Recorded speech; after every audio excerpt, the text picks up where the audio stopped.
The midday sun did not care about the people walking below. It beat down on the city streets with a heavy, relentless heat that made the air shimmer and dance. For most people, this was just an inconvenience. They moved quickly from their air-conditioned cars into air-conditioned buildings, wiping sweat from their foreheads and complaining about the humidity. But for the girl standing on the corner of Fifth Avenue and Main, the heat was an enemy. It was a physical weight that pressed down on her shoulders, making the heavy layers of clothing she wore feel like a suit of armor. She stood near the entrance of a large glass building. Her name was not important to the people passing by. To them, she was just a shape, a shadow cast by the skyscrapers. She was small, thin to the point where her bones seemed to press against her pale skin. Her hair, once a bright shade of auburn, was now a dull, matted mess tucked under a dirty baseball cap. Her clothes were a mismatch of donations and fines. An oversized flannel shirt that smelled of smoke, a pair of jeans that were frayed at the ankles, and sneakers that had holes in the soles. She shifted her weight from one foot to the other. Inside the pocket of her flannel shirt, her fingers clutched a small, crumpled piece of paper. It was soft from being held so many times, the edges worn smooth. She had found it years ago, tucked inside a locket she hadn't taken off since she was a child. The locket was the only thing of value she had left, the only proof that she had once been someone else, someone with a home and a family. The entrance to the bank loomed in front of her. It wasn't like the old days. There were no heavy wooden doors to push open, no brass handles to grab. Instead, there were sheets of glass that slid apart silently when someone approached. They looked like they belonged on a spaceship. The air that puffed out every time the doors opened smelled different. It smelled clean, like floor polish and expensive coffee. It smelled like a world she had been locked out of. She watched a businessman walk past her. He was talking loudly on his phone, his suit crisp and navy blue. He didn't even glance at her. It was as if she was made of glass herself, transparent and unseen. She was used to it. People had a way of looking through things that made them uncomfortable. A pile of trash on the sidewalk, a stray dog, a girl with dirt on her face. It was easier to pretend they weren't there. Her stomach gave a low, painful growl. She ignored it. Hunger was an old friend. It visited her every day, usually around noon, and stayed until she fell asleep. Today, the hunger was sharp, a gnawing feeling in the pit of her stomach, but her fear was stronger than her appetite. She looked at her reflection in the glass of the bank. She barely recognized the person staring back. Her eyes, once full of light, were now dull and rimmed with dark circles. She looked older than she was. Time moved differently on the streets. It moved faster, carving lines into faces and turning hair gray before its time. She took a deep breath, filling her lungs with the hot, dusty air of the street. "Just go," she whispered to herself. The sound of her own voice was strange. It was raspy and quiet, like a leaf skittering over pavement. "You have to know." She gripped the paper in her pocket tighter. The numbers on it were faded, written in her mother's neat, cursive handwriting years ago. Her mother used to tell stories about this place. "It's safe there," she would say, "for when you really need it." She needed it now. She needed it more than she had ever needed anything in her life. Not just for food, or a bed, or a shower. She needed to know if there was still a piece of her old life waiting for her. She needed to know if she was still a person in the eyes of the world, or if she had truly faded away into nothing. She took a tentative step forward. The glass doors sensed her movement and slid open with a soft asterisk whoosh asterisk. The blast of cold air hit her face, shocking her system. It was so cold it almost hurt. She stood on the threshold, one foot inside, one foot outside. Inside, the world was quiet. The noise of the traffic, the honking horns, and the shouting vendors were cut off instantly. The floor was a pale, polished stone that reflected the ceiling lights like a mirror. People walked with purpose, their shoes clicking rhythmically against the hard floor. It was a world of order, of lines, of silence. She felt a sudden urge to run. She didn't belong here. The smell of her own unwashed clothes suddenly seemed overwhelming in this sterile place. She felt the eyes of a security guard nearby turn toward her. He was a large man in a dark uniform, his hand resting casually on his belt. His gaze was heavy. It wasn't a look of welcome, it was a look of calculation. He was assessing the threat. He was wondering why a piece of street trash had wandered into his pristine lobby. She looked down at her shoes, the ones with the holes. She saw a small, dark smudge of dirt on the pristine floor where she stood. It was a mark of her existence, a stain on their perfection. Shame flushed her cheeks, hot and stinging, but then she felt the paper in her pocket again. She felt the metal of the locket against her chest, cold against her skin. She thought of her mother. She thought of the warm kitchen in the house they had lost, the smell of baking bread, the sound of laughter. That life felt like a dream now, a beautiful dream that had turned into a nightmare when the accident happened. When the lawyers came and took the house, and the relatives disappeared, and she was left alone with nothing but a head full of confusion and a pocket full of promises. She forced herself to take the next step, then another. The glass doors slid shut behind her, sealing her inside. She was in. The security guard shifted his weight. He didn't move to stop her yet, but he was watching. She kept her head down, avoiding eye contact. She walked toward the row of desks at the far end of the lobby. The place seemed enormous. The ceiling was high, dotted with bright, artificial lights that didn't flicker. There were plants in the corners, tall and green, leaves dusted and perfect. They probably didn't even know what rain was. They were watered by machines. She passed a row of chairs where people sat waiting. They looked comfortable, their faces relaxed as they stared at their phones. One woman looked up, her nose wrinkling slightly as the girl walked past. The woman shifted her purse closer to her body, a small, instinctive movement. It was a movement the girl had seen 1,000 times. The universal sign for, "You are dirty, you are dangerous." Stay away. The rejection stung, but it also hardened her resolve. She wasn't here to beg. She wasn't here to steal. She was here for a reason. She focused on the desks ahead. There were names on little plaques, names that sounded important. She didn't know who to talk to. She had never been inside a bank this big before. The last time she had been in a bank, it was with her father, in a small town where everyone knew everyone's name. She scanned the faces of the people sitting behind the computers. They all looked busy. They were typing fast, answering phones, frowning at screens. Who would listen to her? Who would even believe she had a reason to be here?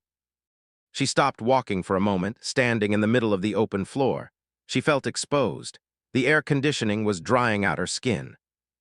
The silence of the place made her own breathing sound loud and ragged. She felt the familiar panic rising in her throat, the feeling that she was an intruder in a world that didn't want her. Then she saw him. He was sitting at a desk near the window. He was young, younger than some of the other bankers. His suit was a sharp gray, and his hair was styled perfectly to the side. He was laughing at something on his screen, a relaxed, confident sound that grated on her nerves. He looked up just then, his eyes catching hers. For a second, the smile stayed on his face, a mask of politeness.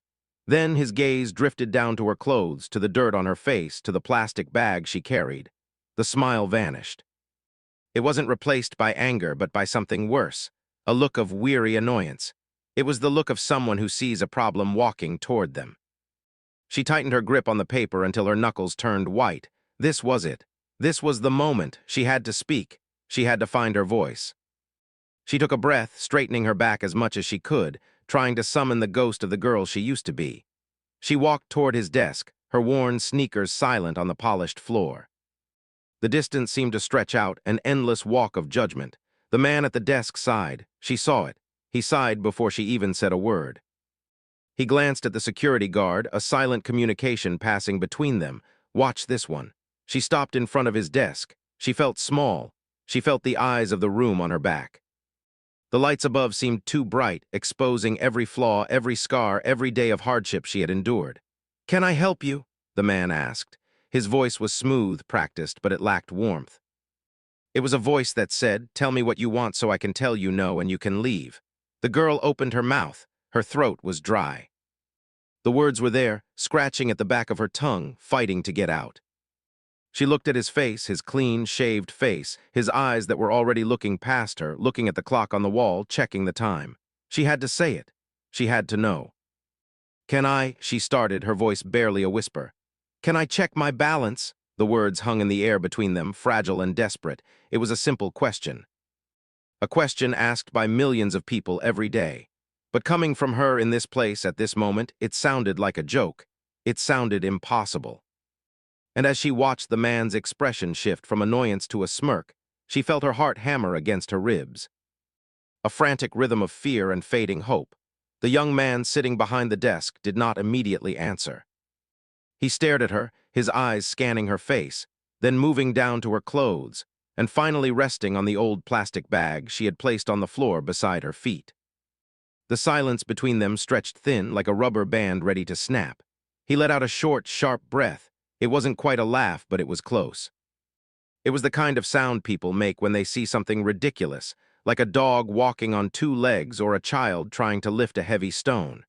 He shook his head slowly, a smirk playing on his lips. "I'm sorry," he said, his voice dripping with a politeness that felt cold and slippery. "Did you say you want to check a balance?" The girl nodded. She kept her eyes focused on a spot just below his chin, unable to meet his gaze directly. The fluorescent lights of the bank hummed above them, a low, constant drone that seemed to vibrate inside her skull. She felt the weight of the room pressing down on her. Every step she took in this place felt like a mistake, but she couldn't turn back now. "Yes," she whispered. Her voice was barely audible above the hum of the computers and the distant murmur of conversations. "Please." The banker, whose nameplate read *Peter*, leaned back in his expensive leather chair. The leather creaked under his weight. He folded his arms across his chest, the material of his suit jacket pulling tight. He looked past her shoulder, scanning the lobby as if looking for someone else to help, someone more important, someone cleaner. "Listen," Peter said, dropping the polite tone. His voice became brusque, efficient. "We don't do that here. If you're looking for spare change, there's a jar at the counter for donations. If you need a bathroom, the public library is 2 blocks down. This is a place of business." The people in the line nearby shifted. An older woman in a red coat turned her head slightly, her eyes widening as she took in the scene. She didn't say anything, but her disapproval was a physical thing, pushing against the girl's back. The girl felt her cheeks burn. The heat rose up her neck, spreading to her ears. She knew what she looked like. She knew what she smelled like. She had passed a mirrored window on the way here and had barely recognized the hollow-eyed stranger staring back. But she wasn't here for spare change. She wasn't here to beg. She reached into the pocket of her flannel shirt. Her fingers were trembling, shaking so badly that she had trouble gripping the item inside. It was a small, laminated card, bent at the corners. She pulled it out slowly, trying not to drop it. "I have an account," she said, her voice a little stronger this time. She placed the card on the smooth, polished surface of the desk. It made a soft thwack sound as it landed. Peter glanced down at the card. He didn't pick it up. He just looked at it, then looked back at her, his eyebrow raised in skepticism. It was an old ID card. The lamination was peeling at the edges, yellowed with age. The photo on the front showed a teenage girl with bright eyes and a clean shirt, a world away from the woman standing before him. "Miss," Peter sighed, rubbing his temples as if he had a headache.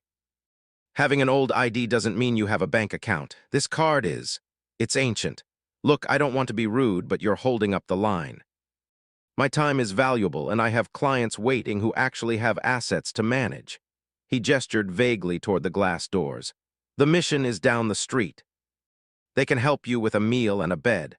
But please don't waste our time. We deal with real money here. Millions of dollars." "Not," he trailed off, waving his hand dismissively at her ragged appearance. "Not this." The words hit her like physical blows. Real money, as if her life, her past, and her family's legacy weren't real because she didn't have a suit to wear. As if poverty erased her history. She felt a lump form in her throat, hot and painful. She swallowed it down. She had cried enough tears in the last few years to fill an ocean. Crying here, in front of this man who looked at her like she was a stain on his carpet, would be giving him too much power. She pointed at the card, her finger hovering over the magnetic strip on the back. It was faded, scratched by years of being carried in rough pockets and hidden in secret places. "It works," she said simply. "Please, just type the number." Peter stared at her. For a moment it looked like he was going to call security. He glanced at the guard near the entrance, a tall man with a radio on his hip. The guard was watching them, his posture tense, ready to step in. Peter seemed to consider it. He could end this in seconds. He could have her escorted out, and he could go back to his coffee and his spreadsheets. But something in her eyes stopped him. It wasn't anger. It wasn't even desperation. It was a strange, quiet certainty. It was the look of someone who had nothing left to lose and therefore had no reason to lie. Peter groaned, a sound of pure frustration. "Fine," he snapped, "if it gets you to leave faster." He reached out and snatched the card from the desk. He held it by the very corner as if he were afraid of catching a disease from the plastic. He spun his chair around to face his computer monitors. The screens glowed blue and white, casting a pale light over his face. "Okay," he muttered, his fingers hovering over the keyboard. "Let's see." "What's the account number?" "There is no card number," she said softly. "Just the ID number on the front." Peter rolled his eyes so hard it looked like it hurt. "You can't access an account with just an ID number. That's not how banking works. You need an account number, you need a card." "It's linked," she insisted. Her voice was quiet, but it cut through the air. "To the trust, the ID, it's the key. My father set it up. Please, just the number." Peter paused. Trust, that was a specific word. In his world, trusts were for rich families, for tax breaks, for old money. It was a word that didn't belong in this conversation. He looked at the card again. The name printed on it was clear, though the ink was fading. Thorne. He typed the name into the search bar of the banking software. It was a long shot, a wild goose chase. He expected the screen to blink red to show an error message saying no records found. He expected to turn around and tell her to leave, but the system didn't blink red. A loading icon appeared on the screen, a small spinning circle. Peter frowned. He tapped his fingers on the desk. "It's taking a while," he muttered, more to himself than to her. "The system is probably just slow today." He typed in the ID number printed beneath the name. He hit enter with a bit more force than necessary. The girl stood perfectly still. She watched the back of his head, the way his hair was gelled perfectly in place. She watched the reflection of the screen in his glasses. She could feel the seconds ticking by. Every second felt like an hour. Peter stared at the screen. The spinning circle stopped. His hand, which had been tapping rhythmically on the desk, suddenly went still. His whole body seemed to freeze. The smirk was gone. The annoyance was gone. The girl saw his shoulders stiffen. She saw him lean closer to the screen, his nose almost touching the glass. He squinted as if he couldn't believe what he was seeing. "What?" Peter whispered. The word was so faint she almost didn't hear it. He reached for the mouse and clicked something. Then he typed a few more keys, his movements frantic now, no longer smooth and dismissive. He pulled up a new window, then another. The silence at the desk was heavier than before. It wasn't the silence of dismissal, it was the silence of shock. Peter slowly swiveled his chair around. When he looked up at her, his face was pale. The arrogance had drained out of his eyes, replaced by something that looked like fear. He looked at the girl, really looked at her, seeing past the dirt and the rags, seeing the person standing in front of him. He opened his mouth to speak, but no words came out. He just stared, his mouth slightly open, his eyes wide. The girl stood there, her hands clasped in front of her. She didn't need to see the screen. She knew what he had found. She had always known it was there, waiting in the dark, a ghost from a life she had lost. Is it there?" she asked, her voice trembling. Peter didn't answer immediately. He swallowed hard, his Adam's apple bobbing in his throat. He looked back at the screen, then back at her, as if trying to reconcile the two images. "Miss," he started, his voice cracking. Miss Thorne, the name sounded strange in the air of the bank. It had been years since anyone had called her that. "How much?" she asked. She didn't ask for the exact number. She just wanted to know if it was enough to start over, enough to be safe. Peter looked down at the number on the screen. He read it once, then he read it again. He felt a bead of sweat roll down his temple, despite the air conditioning. "Miss," he said, his voice a whisper, I think you need to sit down." The silence that settled over the desk was heavy. It wasn't a peaceful silence, but a thick, suffocating blanket that seemed to muffle the sounds of the bank. The clicking of keyboards, the hum of the air conditioning, the distant murmur of voices, it all faded into the background for the man sitting in the chair. Peter stared at the computer screen. His eyes were wide, unblinking, fixed on the glowing blue numbers that stood out sharply against the white background. He felt a strange disconnect, as if his body were sitting in the plush leather chair, but his mind was floating somewhere far away. He had expected an error screen. He had expected the system to flash a red box saying account closed or insufficient funds. He had expected to turn around, feel validated in his dismissal, and send the girl away. That was the script. That was how the world worked. People who looked like him had money. People who looked like her did not, but the computer screen was not flashing red. It was a steady, calm blue. Peter blinked rapidly, trying to clear his vision. Maybe the lighting in the office was playing tricks on him. Maybe he was tired. He had skipped lunch. Maybe his blood sugar was low. He leaned in closer, his nose inches from the glass. The cursor blinked at the end of the number, a steady, rhythmic pulse. 52, 489, 102, 45 asterisk. Peter read the digits again, moving his lips silently. $52,489,102.45. He felt a cold sweat break out on his forehead. It was a physical reaction, a prickle of moisture that made his skin itch under his stiff collar. He reached up and tugged at his tie, suddenly feeling like it was choking him. He moved the mouse.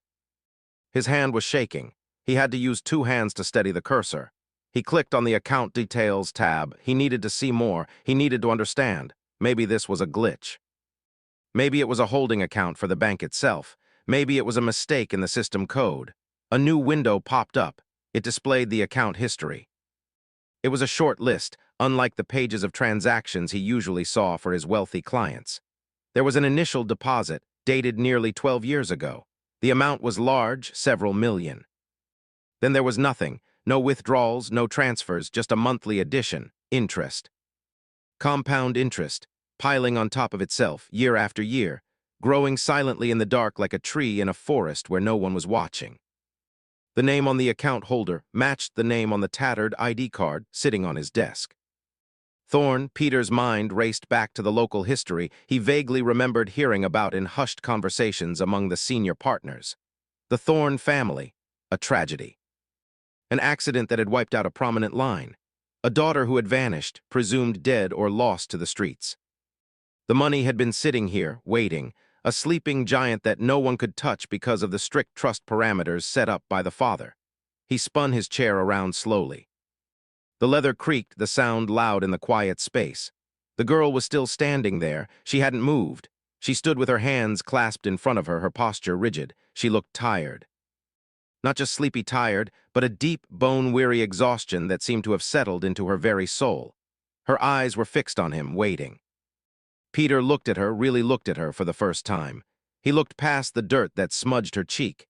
He looked past the matted hair and the oversized flannel shirt. He looked into her eyes. They were gray, the color of a stormy sky, and they were calm. She knew, she had known all along. Peter opened his mouth to speak, but his throat was dry. He had to cough to clear it. He felt small. He felt like a child who had made a terrible mistake and was just now realizing the consequences. The arrogance, the smirk, the dismissal, it all came rushing back to him, making his stomach turn over.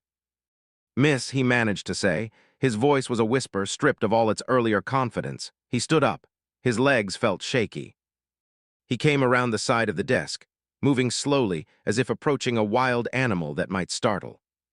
He pulled out the chair next to his desk, the one usually reserved for clients with briefcases and appointment schedules. "Please," he said, gesturing to the chair.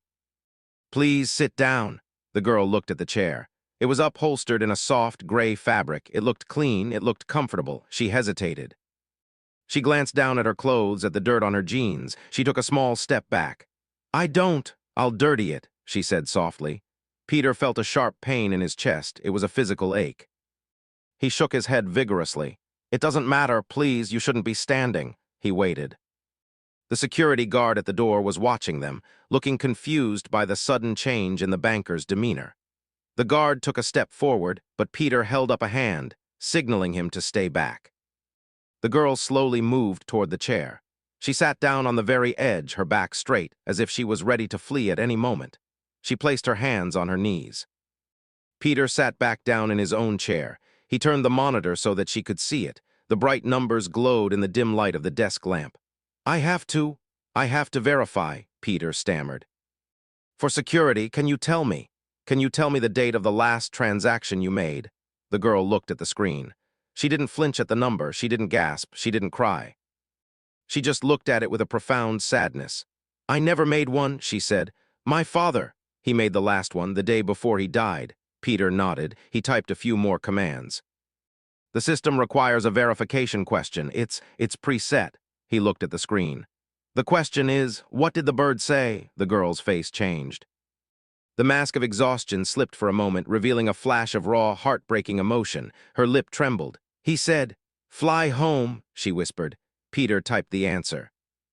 Fly home, the screen flashed green. Access granted, the account was open, the money was hers. Peter sat back, the reality of it washing over him. $52 million, it was an empire.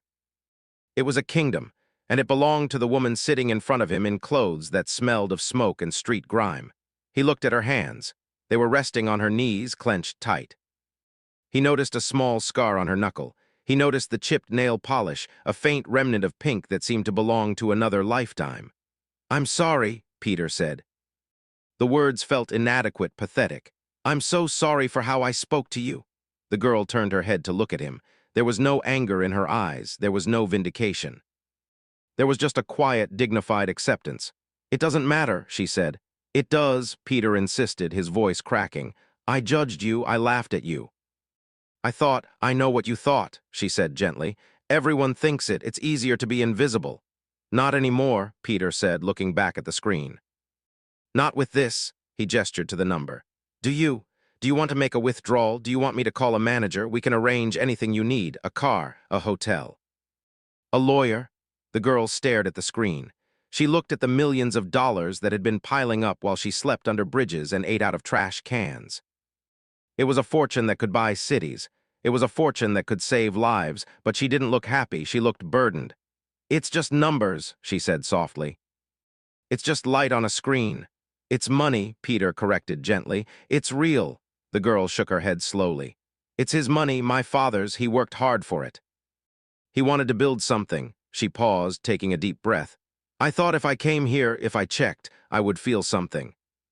I thought I would feel safe." She looked up at him, her eyes searching his face. "I don't feel safe yet. I just feel tired." Peter swallowed hard. He wanted to fix it. He wanted to press a button and make the last 10 years disappear for her. He wanted to go back in time and stand at that door and greet her with respect. But he couldn't. All he could do was sit there and witness her pain. "We can help you," Peter said, his voice firm now, professional but kind. "We can start today, right now. Whatever you need." The girl nodded slowly. She reached out a hand, hovering it over the keyboard, but she didn't touch it. She pulled her hand back. "Can we just sit for a minute?" she asked. "Just sit here, it's warm." Peter looked at the line of people waiting. He looked at the phone blinking with incoming calls. He looked at the piles of paperwork on his desk. He ignored them all. He turned off the ringer on his phone. He looked at the guard and gave a sharp nod, signaling that everything was fine. The guard, still looking puzzled, relaxed and went back to his post. "Yes," Peter said, leaning back in his chair. He turned the monitor away, hiding the millions from view. "We can sit." "It is warm." They sat in silence, the banker and the heiress, separated by a desk, but united in that moment by the sheer, overwhelming weight of the truth. The numbers were there, hidden in the machine, but for now it was just two human beings sharing a quiet space in a cold world. The silence at the desk stretched on, but it was no longer empty. It was filled with the weight of the numbers glowing on the screen. Peter sat frozen, his hand still hovering over the mouse, afraid that if he moved, the image might vanish like a mirage. He had seen large numbers before. He worked with wealthy clients daily, business owners, investors, people with portfolios that stretched on for pages. But this was different. This was not a corporation's asset. This was a single account, sitting dormant, collecting dust and interest while the world outside moved on. Peter swallowed hard, the sound loud in the quiet space. He looked at the girl sitting on the edge of the chair. She was staring at the desk surface, tracing a scratch in the wood with a dirty fingernail. She looked so small. She looked fragile. She looked nothing like someone who possessed a fortune that could buy the very building they were sitting in. He turned his eyes back to the monitor. He clicked on the transaction history tab again, needing to see the proof in motion. He needed to understand the timeline. The list was short, incredibly short for an account this old. Date 12 years ago. Deposit. Source Family Trust liquidation. Amount $15 million. That was the seed. $15 million. It had been dropped into the account and left alone. Then came the rows of monthly additions. Interest payment. interest payment, 12 years of interest. 12 years of the money growing, feeding on itself, expanding silently.